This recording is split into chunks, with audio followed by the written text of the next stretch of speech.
Hello বন্ধুরা, দেখো আমরা শ্রীরামপুর জুডিওটা ওপেন হয়েছে তার কিছুদিন পরেই আমরা চলে এসেছি। এই হচ্ছে জুডিও। তো চলো ভেতরে কি কি আছে না আছে, কি কি কালেকশন সবই তোমাদের দেখাবো।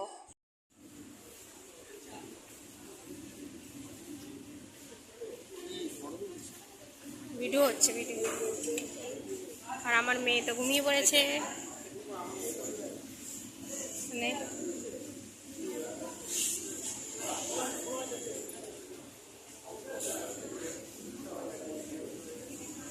কি ফটো তুলবো না ভিডিও করবো বলো? তো ভিডিওই করে নিলাম। এই দেখ, এই একটা আছে। ও এটা একই। কোনটা নিবি? এই প্যানের কথা বলছি। এই প্যান? এইগুলো নিবি তুই? মারাত্মক লাগে দাম। এই প্যান পরবি তুই? ভালো লাগে। 999 কমই আছে।